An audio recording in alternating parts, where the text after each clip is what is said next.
Hola, ¿qué tal amigos de Derecho en Fa? Los saludo con muchísimo gusto. Mi nombre es Fernando Cortés y el día de hoy traemos un podcast un tanto diferente, ¿no? Porque traemos una invitada especial. Su nombre es Paola Sánchez. Cabe resaltar que es gran amiga mía desde hace muchos años, cuando éramos unos jovenzuelos y estábamos en la prepa. Pero el día de hoy no vamos a hablar sobre eso, sino que Paola tiene algo muy importante que decirnos. Cuéntanos, Paola, ¿a qué te dedicas? Hola Fernando, ¿qué tal estás? Muchas gracias por invitarme. Soy química farmacobióloga y tengo experiencia en la parte de análisis clínicos. Ok, perfecto. Antes de que nos empiecen a decir, los que nos están escuchando, no estamos juntos, estamos grabando a distancia porque hashtag Susana Distancia. Entonces, por eso si encuentran diferenciación entre la calidad de audio de mío tanto como la de ella, pues es precisamente por eso. Entonces, pero bueno, eso no les importa a ustedes. A lo que vamos es, ¿por qué demonios traemos a un profesional de la salud aquí a Derecho en Fa? Si se supone que tenemos que tocar temas, pues, de derecho o al menos de ciencias sociales. Esta vez queremos hacer algo un poco diferente, creo que esto ya es obvio. Sin embargo, también vamos a tocar perspectiva pues jurídica, ¿no? Realmente, cómo se están desarrollando las políticas públicas en cuanto hace a la contingencia sanitaria, y dos, cuáles son los papeles que acorde a derecho hacen los profesionales de la salud. Pero bueno, vamos a empezar ya ahora sí, después de 2 minutos. Empezamos. El primer tema que queremos tocar es acerca de la desinformación. ¿Qué opinas de esto, Pau? Ya saben, las fake news y este tipo de cuestiones. Bueno, es muy importante mencionar que la Organización Mundial de la Salud, la OMS, lleva tiempo usando la palabra infodemia para referirse a la sobreabundancia de información falsa y a su rápida propagación, generando caos en la población. Ajá, es lo que hemos estado viendo, ¿no? Por ejemplo, pues un usuario promedio, ¿no? De redes sociales, ya sabes, Twitter, Facebook, creo que esas son las plataformas más utilizadas donde se hacen, pues, noticias falsas. De hecho, apenas hace como 2 días yo me acuerdo que estaba leyendo una nota del Economista o uno de estos periódicos donde decían que México, después de un país de Medio Oriente, es el segundo país con más fake news acerca de este tema. Pero pues para precisamente disipar todo este tipo de pues dudas al respecto, y ya que estás aquí, aprovechando si no es tanta molestia, quisiera que nos hablaras acerca de los virus, ¿no? O sea, realmente, ¿qué es un virus? Bueno, cabe resaltar que los virus son tan antiguos como la vida misma y su origen se remota probablemente a las primeras células en la Tierra. Y estos han experimentado evolución y selección natural, al igual que la vida tienden a evolucionar muy rápido, más que sus hospederos. Generalmente los hospederos son seres humanos, plantas e incluso bacterias. Y bueno, los virus sufren mutaciones en su material genético, pero a diferencia de organismos más complejos, como mamíferos, aves, etc., dichos cambios ocurren de manera rápida. Y esta alta velocidad en el ritmo de mutación hace que los virus se puedan adaptar rápidamente a muchos organismos. Incluso pueden resistir condiciones ambientales muy adversas a pesar de su diminuto tamaño. Ok, perfecto, pero yo creo que, porque también hemos visto que confunden, ¿no? Y cuando van a algún tratamiento o algo así, por ejemplo, cuando se infectan de algún virus, el que sea, no estamos hablando ahorita del COVID, lo confunden con las bacterias y quieren antibióticos. Me gustaría saber exactamente cuál es la diferencia entre uno y otro. Bueno, los virus son agentes infecciosos con organización simple acelular. Y esto quiere decir que son moléculas solamente de ácido nucleico, ya sea de ADN o ARN. Entonces, estas carecen de maquinaria necesaria para poder replicarse por sí mismos. Entonces, los virus han evolucionado para replicarse dentro de las células que van a infectar. Es decir, que los virus básicamente secuestran a la maquinaria de la célula y en lugar de que esta célula sana genere más células sanas, empieza a replicar el virus por el que fue atacado. Y pues las bacterias son microorganismos unicelulares en los cuales obtienen sus nutrientes a partir del ambiente en el que se encuentren, y estos son microorganismos procariotas. Ok, perfecto. Y ya hablando ahora sí de la enfermedad que nos mantiene en cuarentena, ¿qué es el COVID-19 o qué? ¿O cuál es la diferencia? Porque unos lo llaman coronavirus, otros dicen que es COVID-19. Yo tengo más o menos entendido que una es como el nombre del virus como tal, y otra es la enfermedad que produce, pero no sé si nos puedas contar más. Sí, SARS-CoV-2 es el nombre del virus y COVID-19 es la enfermedad que es causada por este virus. Y bueno, sí, los coronavirus no son nada nuevo, realmente ya son conocidos desde antes y se habían considerado solamente como una causa de resfriado general, ¿no? Entonces, actualmente en el siglo XXI surgieron dos coronavirus nuevos realmente. En el 2002 surgió el SARS-CoV en China y en el 2012 apareció el MERS-CoV. Y actualmente en diciembre de 2019 aparece el nuevo coronavirus. Y bueno, de manera general, el SARS-CoV coronavirus o síndrome agudo respiratorio grave, infectó a alrededor de 8.098 personas y murieron 774. Y bueno, estas cifras se llegaron aproximadamente al año. Y si nos damos cuenta, las nuevas cifras que ha infectado el nuevo coronavirus ya las ha superado bastante. Y bueno, este virus aproximadamente del 20 al 30% requirieron una ventilación mecánica y el 10% fallecieron. Y bueno, este virus presentaba una letalidad alrededor del 9%. Y el MERS-CoV o síndrome respiratorio del Medio Oriente, según la OMS, hasta noviembre del 2019 causó 2.494 casos y 858 muertes. Y para llegar a este dato es interesante que le costó básicamente 7 años para llegar a esta cifra, muy diferente a lo que ahorita el nuevo coronavirus ha alcanzado. Y pues actualmente el nuevo coronavirus, muchas personas empezaron a presentar neumonías que no conocidas o no sabían el agente, ¿no? Entonces empezaron a investigar y para enero 10 del 2020 se había secuenciado ya el genoma del virus. Ok, y también con todo esto de las noticias falsas y todo, se habla de que supuestamente lo pudieron haber creado en un laboratorio. Sinceramente, tantas idioteces que inventan que uno ya no sabe si reírse o llorar al respecto. Pero quisiera que tú nos des tu opinión, ¿no? Un poco ya personal de qué es esto, ¿no? Y cómo nos afecta. Sí, he escuchado bastantes rumores. Bueno, en un artículo reciente apenas de marzo en la revista científica Nature Medicine, menciona que este virus es producto de la evolución natural, ya que no hay evidencia de que el virus como tal haya sido creado en un laboratorio. Y bueno, para llegar a estas conclusiones, los investigadores analizaron el material genético del nuevo coronavirus y lo compararon con virus ya conocidos. Si se tratara de una construcción en un laboratorio, se tendría que haber utilizado un virus previamente, entonces no encontraron alguna homología exacta como tal con otro virus, y pues el virus más cercano al SARS coronavirus 2 es un virus de murciélago que fue secuenciado después de que comenzó la pandemia, y pues este virus es un 96% similar al nuevo coronavirus, por lo que no es posible completar esta distancia genética de un 4% en un laboratorio. Por lo mismo se considera que fue más que nada por evolución natural, y pues personalmente pienso que de alguna forma la naturaleza nos reta, ¿no? Nos reta a nosotros a seguir evolucionando como tal, y bueno, considero también que los virus no son malos, porque pues siempre han existido y gracias a los virus han formado parte de nuestro material genético. Se menciona que 40% del material genético ha sido por parte de los virus, ¿no? Entonces no considero que sean malos como tal. Ok, ya te entendí. Entonces, para resumir, no hay forma alguna de que este virus se haya podido alterar o crear en un laboratorio. Exactamente. Todo eso es producto de la evolución y de la selección natural, entonces, ¿no? Sí, básicamente sí. Sí, y entonces también es que también no tiene mucho sentido hablar de que si un virus es bueno o es malo. Pues esto realmente son cosas que pasan todos los días en la naturaleza. La naturaleza no tiene por qué ser buena ni tampoco tiene por qué ser mala, simplemente es como es, ¿no?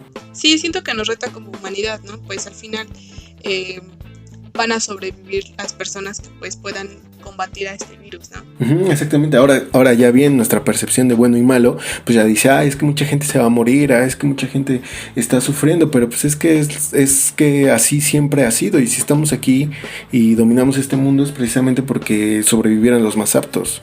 Exacto, y los genes que van a seguir transmitiéndose a las generaciones que vienen, pues de las personas que llegaron a sobrevivir y de los, ahora sí, de los más fuertes, ¿no? Ujú, exactamente, entonces es simplemente la naturaleza siguiendo su curso, ¿no? ¿Te parece dar esa definición? Sí. Y bueno, ahora sí, ¿no? A lo que nos truje. ¿Qué son los QFBs? Ustedes están detrás de todo este show y nunca se les da el reconocimiento debido. Cuéntanos, ¿qué es un QFB? Bueno, un QFB es un profesional del área de la salud que tiene la capacidad de laborar en diferentes áreas como análisis clínicos, industria farmacéutica, investigación, incluso en el área de alimentos. Y bueno, el QFB puede participar. O sea, tienen un amplio espectro. Una amplia gama, sí. Oye, qué padre, ¿no? Ajá.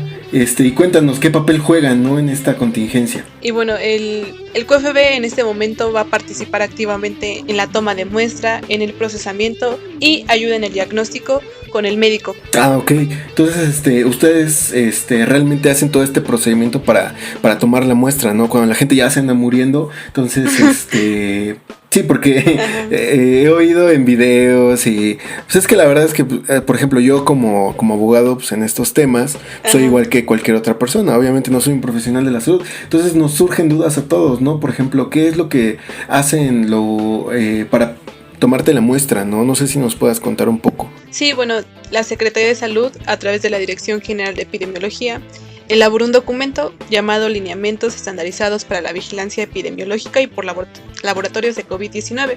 Y bueno, ahí te explica básicamente cómo es la toma de muestra, cómo la vas a procesar y cuál es la prueba por excelencia para su diagnóstico, ¿no? Ajá. Y bueno, para la toma de muestra, bueno, pues el paciente debe de acudir a su área, al área clínica, al área de salud, en el cual el personal debe de estar altamente capacitado. Eso sí es muy importante. Uh-huh. Y pues cuando llega el personal debe de portar pues con cierta vestimenta, como una mascarilla N95, lentes de protección, bata desechable, guantes y zapato de seguridad. Todo esto es más que nada para la protección del personal de salud. No sé si te has dado cuenta que cuando llegan personas con esta enfermedad, y si no se tienen los adecuados cuidados, hasta mandan a cuarentena a las enfermeras, a los médicos, y creo que lo has visto en las noticias, ¿no? Que porque no tuvieron protección, sin importar si tienen la enfermedad o no, los están mandando a cuarentena, y pues eso sí es muy importante porque pues nos estamos quedando sin personal médico. Sí, ese es yo creo que el más grave problema, ¿no? ¿Qué vamos a hacer? Pon tú que la enfermedad no, bueno, la enfermedad que produce este virus no tiene un grado de mortalidad alta, ¿no? Creo que a nivel mundial se sitúa en el 0.2%, algo así, ¿no? Sí, alrededor del 1%.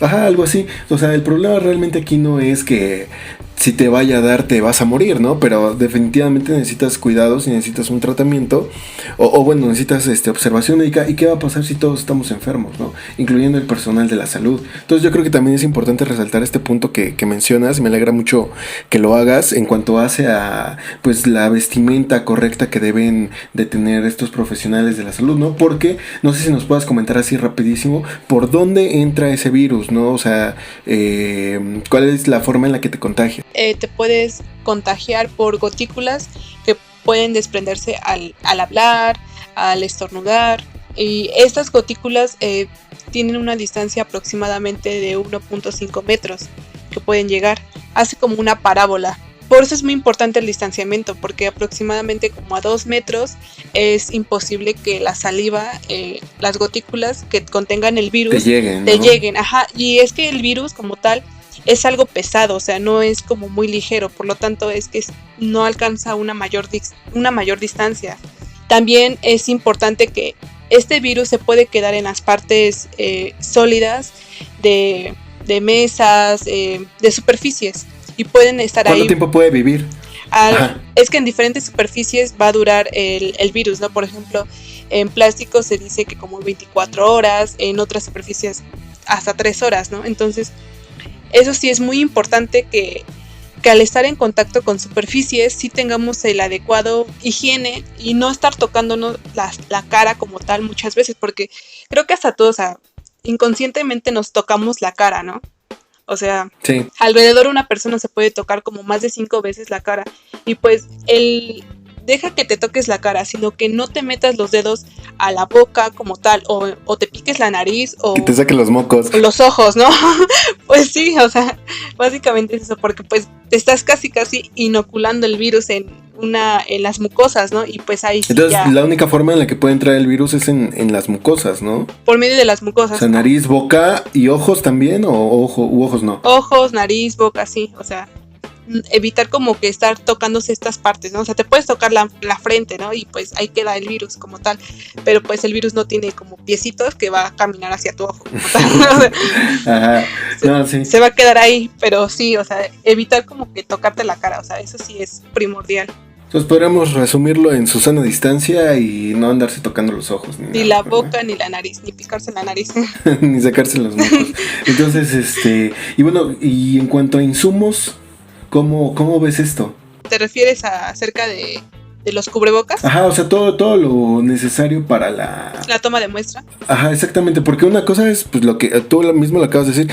Y esto es algo que quiero resaltar, ¿no? Todo este trabajo de investigación que nos hizo el favor de traernos el día de hoy Paola va a estar disponible en los links, tanto la presentación que ella hizo para una plática que dio, tanto como pues obviamente ¿cómo decirlo? Los documentos en los que basas tu exposición o tu trabajo de investigación, ¿no? Obviamente para quien lo quiera checar, quiera andar más en el tema, o inclusive para tus mismos homólogos UFBs, yo creo que es un trabajo de investigación bastante importante, sobre todo para su rama, ¿no? Sí, así es. Bueno, también me faltaba comentarte que para la toma de muestra, ¿cómo es, no? Porque pues muchas personas llegan con ese miedo, o van a decir, ¿qué me van a hacer, no? Y es normal, o sea, creo que yo anteriormente pues iba al hospital y iba por análisis y no sabía qué me iban a hacer, ¿no? Y pues todos llegan con ese miedo.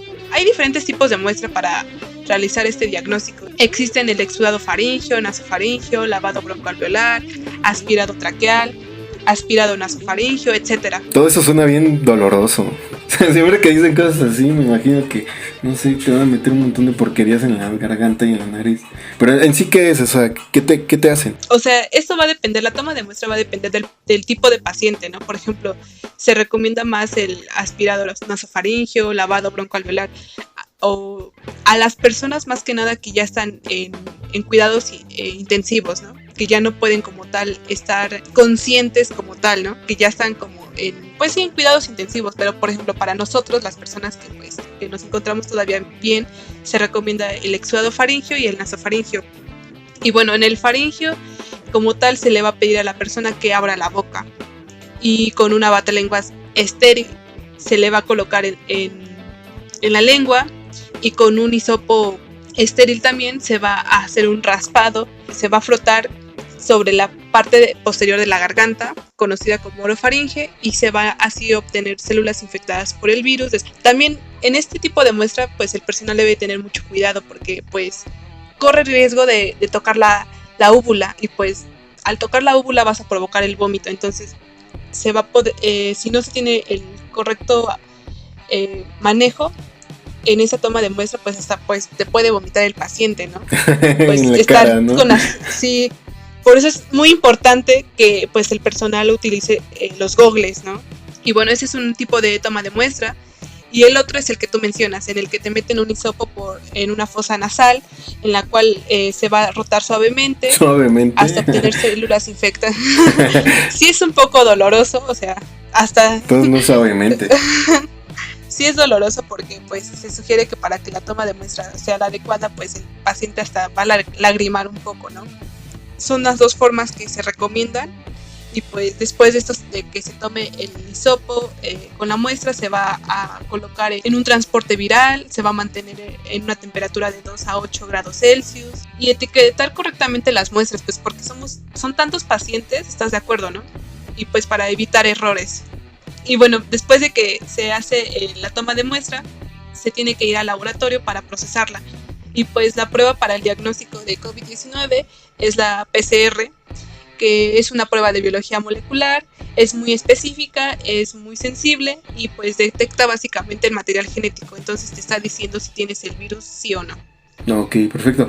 Me gustaría que habláramos un poco de lo que realmente sucede, por ejemplo, en un país de tercer mundo como lo es México, ¿no? O sea, realmente sí tienen los insumos necesarios, o sea, sabemos que no, ¿no? Pero es importante que un profesional de la salud lo diga, ¿no? ¿Cuál es la realidad a la que se enfrentan pues todos, ¿no? Tanto QFBs, médicos, enfermeras, yo qué sé, todas las personas que están involucradas? Principalmente, hasta ahorita sé de que ha faltado cubrebocas, ¿no? Es muy importante mencionar esto, que cuando se dio la noticia de esto aquí en México, la gente que hizo fue corriendo a comprar cubrebocas y por lo tanto hubo un desabasto de estos, ¿no? Es interesante mencionar que hay dos tipos de cubrebocas básicamente, ¿no? Los cubrebocas quirúrgicos convencionales, los azules que conoces tú, Ajá, los que ven en y la las farmacia, mascarillas, ¿no? ajá, y las mascarillas N95, ¿no? Y por ejemplo, estas mascarillas o respiradores N95 son básicamente para el personal de salud. ¿Y qué está haciendo la población?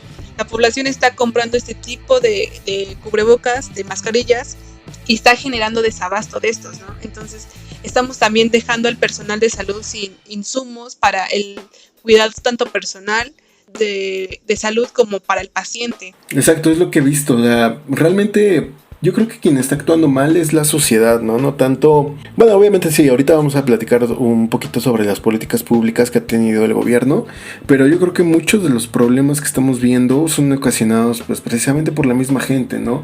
Que sigue saliendo, que le vale madre. E inclusive hay noticias ya de que están agrediendo a enfermeras y a médicos, les ambientan agua con cloro y todo ese tipo de cuestiones. No sé si has visto esas noticias. O incendiaron, bueno, no incendiaron, Le prendieron fuego, ajá. generaron desastres en un hospital, ¿no? Que iba a ser como dedicado para atender ese tipo de pacientes en Nuevo León. Ajá, Nuevo León. O sea, eso es un problema, ¿no? Sí, porque, o sea, todo esto se está generando por la desinformación básicamente, ¿no? Y por el miedo que está generando en las personas. Sí, y bueno, y aquí tú, ¿quién crees que tiene la culpa? Bueno, o sea, no se trata de echar culpas, ¿no? Pero sin embargo, yo creo que también los medios de comunicación juegan un papel bastante importante, ¿no? Porque con tal de seguir vendiendo y seguir, pues yo qué sé, estando arriba en rating, no sé, se me ocurren televisoras o periódicos digitales, pues inventan cada cosa, ¿no? Ellos los hacen masivos, ¿no? Entonces ahí es cuando ya tenemos un problema, cuando la gente ya empieza a creer que realmente este tipo de cosas pueden ser posibles. Sí, por eso yo creo que hay que ser responsables con la información que buscamos, ¿no?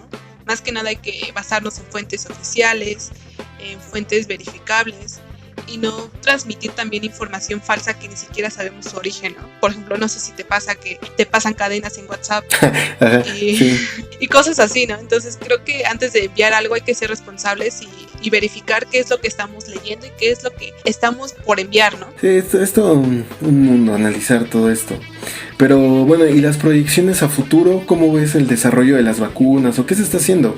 Yo creo que la vacuna va a estar alrededor como de dentro de un año y medio más o menos, porque para elaborar una vacuna pues sí debe de cumplir con ciertos protocolos, ¿no? Deben de ser aplicadas a modelos experimentales, o sea, buscar un modelo experimental ya sea ratón, cuyo, etcétera, ¿no? Luego que se vea una respuesta en esos animales, luego aplicarlo a una población, y pues todo esto es tiempo, además de que no se puede sacar cualquier vacuna a la población y no observar qué daños puede generar también a estos, ¿no? Es lo que habíamos platicado, ¿no?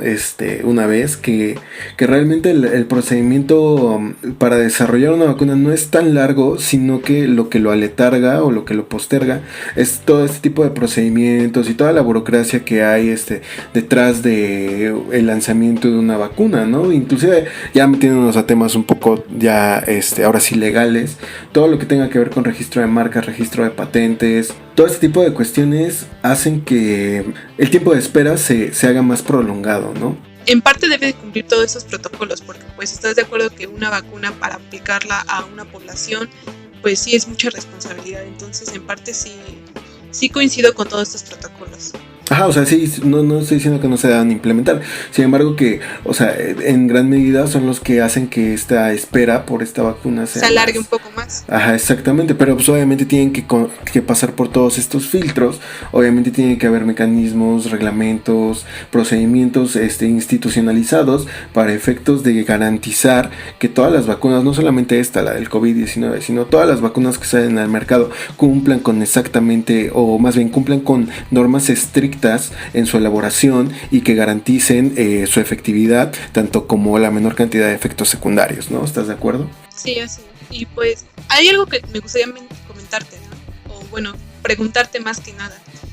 ¿Cómo es que se ha tomado México todas esas acciones? O sea, desde tu perspectiva, ¿crees que México ha adoptado como la parte de confinamiento? ¿Todo esto crees que se ha llevado de manera adecuada en la parte legal, por decirlo así?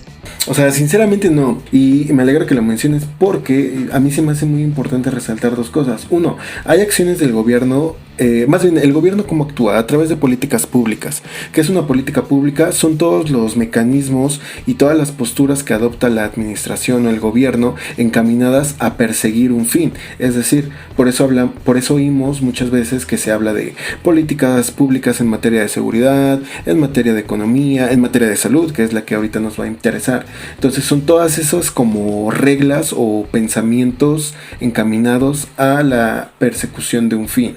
En este caso, la política pública de salud, por un lado, se implementó a tiempo porque la declaratoria de emergencia o contingencia sanitaria se publica en el Diario Oficial de la Federación el 30 de marzo. Y a mí se me hace que es a tiempo, y las recomendaciones que se hacen, por ejemplo, a las empresas, a todos estos gremios, se hacen con una anticipación, pues yo creo que prudente. Sin embargo, por otro lado, otro tipo de políticas públicas, como por ejemplo la política internacional, vemos que falló, ¿no? ¿A qué me refiero con esto? Como por ejemplo cuando el gobierno no quiso, bueno, más bien no ha querido cerrar el aeropuerto y recibir vuelos de otros países, cuando varios cruceros desembarcaron en costas mexicanas, todo este tipo de cuestiones. O sea, ha habido cosas buenas y ha habido cosas malas, ¿no? Y ahora otra cosa que yo siento que es bastante importante considerar acá es la reacción de la sociedad, porque una cosa es crear leyes, otra cosa es sancionarlas, otra cosa es hacer políticas públicas, otra cosa es dar recomendaciones y otra cosa es hacer nuestro papel como ciudadanos, ¿no? Y acatar esas normas. ¿Tú qué opinas al respecto sobre, es que no tiene otro nombre, este valemadrismo de la gente de seguir saliendo, y a pesar de que ya ven cómo se está muriendo gente en España, en Italia, en Estados Unidos, cuánta gente no murió en China y ya está sucediendo acá en México, siguen saliendo? ¿Tú qué opinas? Pues siento que hay diferente tipo de personas y pues obviamente no me puedo poner en el lugar de todas, ¿no? Como tal, o sea, comprendo las personas que tienen que salir porque pues trabajan al día, ¿no? Entonces, ese tipo de personas se les recomienda que sigan con los lineamientos de higiene, con manos, no tocarse la cara y cosas así. Pero por ejemplo, las personas que pues sí pueden estar en cuarentena y estar en casa, ¿ves? Creo que hay que ser responsables con eso, porque lo de menos es que tú te infectes, sino que estás infectando también a más personas. Y esto es una cadena. Si sigue saliendo más gente, esto se va a seguir diseminando. ¿Y hasta cuándo, no? Se dice que más del 80% de la población se va a infectar, ¿no? También es importante aquí mencionar que personas que presentan diabetes, hipertensión, adultos mayores son personas más vulnerables. Las complicaciones son mayores, genera una neumonía y pues ahí se van a necesitar respiradores y se suscitan una serie de problemas. Yo siento que una de las cosas más catastróficas que nos puede pasar sería una, pues obviamente ya lo estamos viendo, la economía, ¿no? Y sobre todo saturar el sistema de salud, ¿no? Ya lo acabamos de comentar hace unos minutos, ¿no? Otra cosa a considerar también puede ser el hecho de que hemos venido arrastrando un serio golpe a la institución de salud, ¿no? Al menos en el último año, ¿no? Con la desaparición del Seguro Popular, creación del INSABI, que como todo mundo ya sabe, pues la mayoría de las veces hacen pagar a sus usuarios los procedimientos que se hacen, ¿no? Recortes presupuestales también en materia de salud.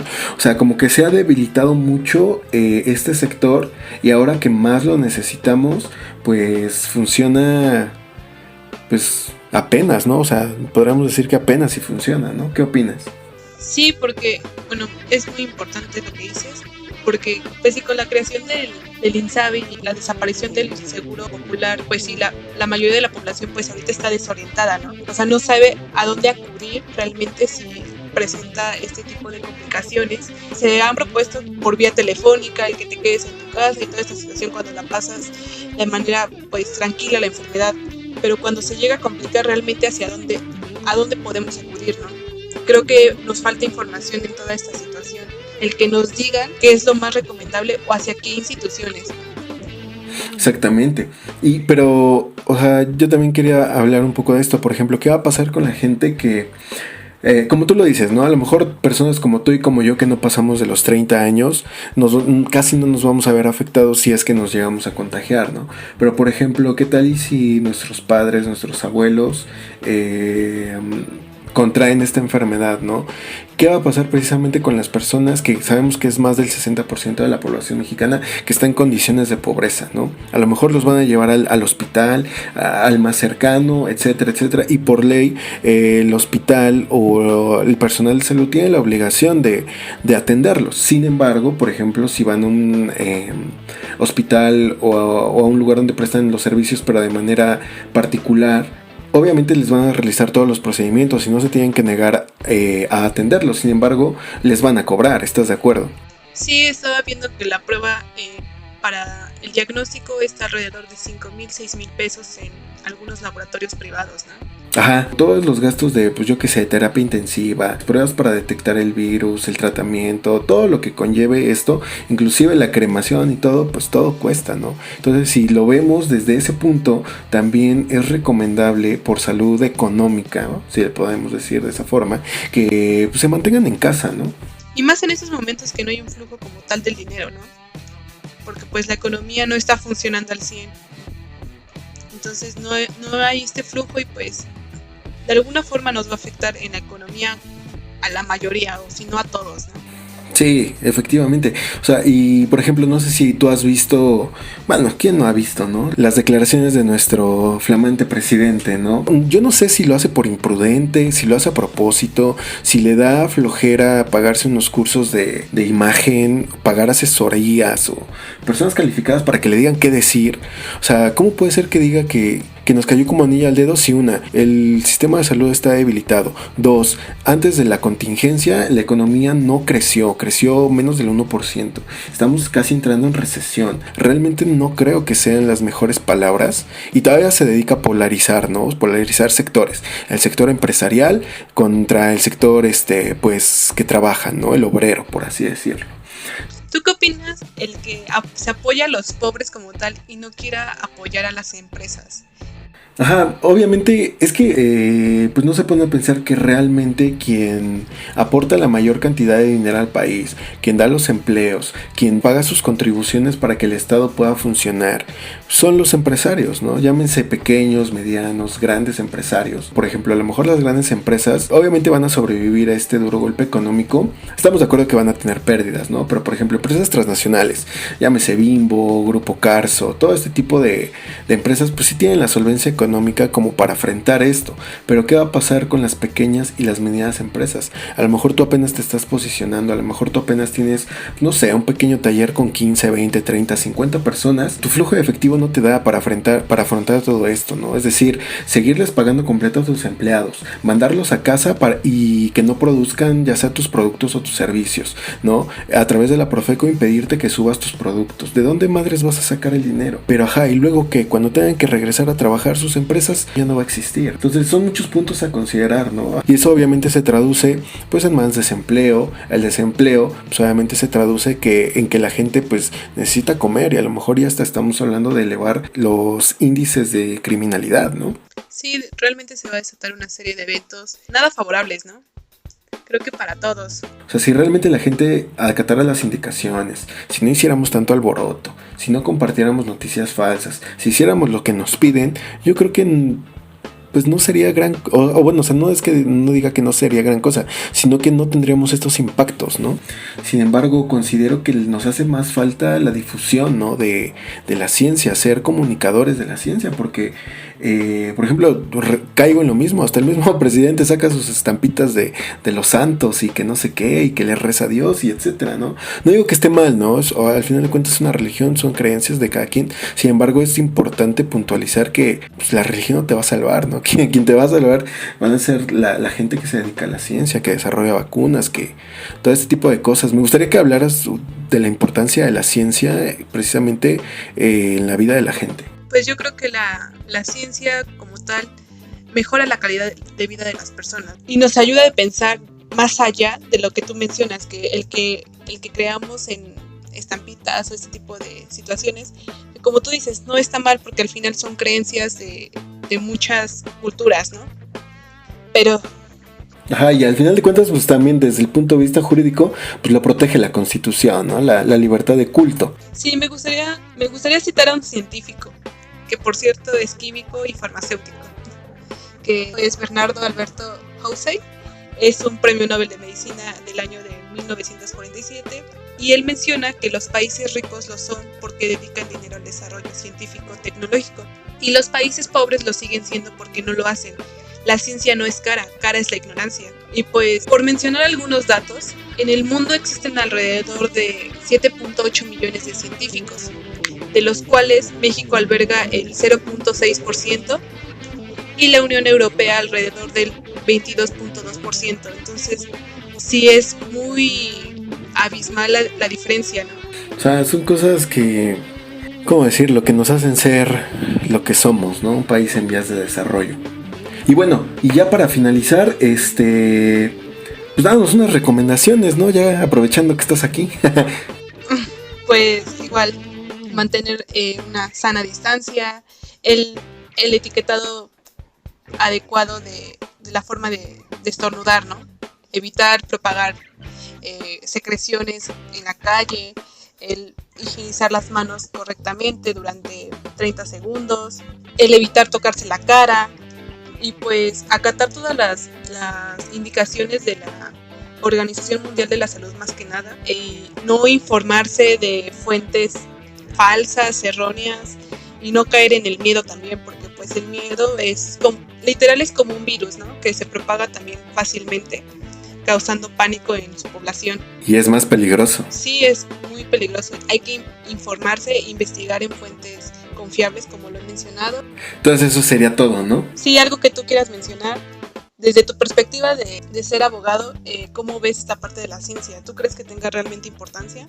Por supuesto que tiene importancia, por supuesto. Sin embargo, yo creo que también se tienen que generar volvemos a lo mismo, las políticas públicas que den pauta al desarrollo científico, ¿no? Se tiene que legislar en la materia, se tienen que destinar más fondos a la hora de hacer la ley de ingresos y el presupuesto de egresos, se tiene que destinar más dinero a las universidades, crear organismos autónomos dedicados a vigilar y a desarrollar cualquier tipo de ciencia, no solamente médica, sino física, química y todas las ramas de la ciencia que tenemos. Es importante desarrollarlos porque, como bien lo acabas de decir, una, generan empleos, dos, ahuyentan esos malos pensamientos de la gente y tres, generan progreso.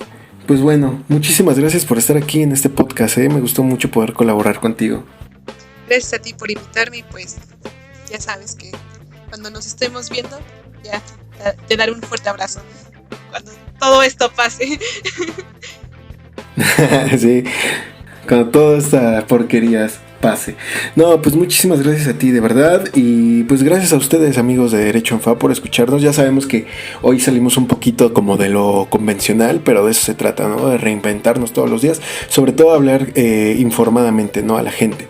Estuvimos escuchando a la química farmacobióloga Paola Sánchez y reitero, toda su presentación y todos los archivos que ella utilizó para realizar su ponencia se los vamos a dejar en un link, ¿no? Para quien quiera profundizar. Muchísimas gracias. Hasta luego, adiós. Adiós.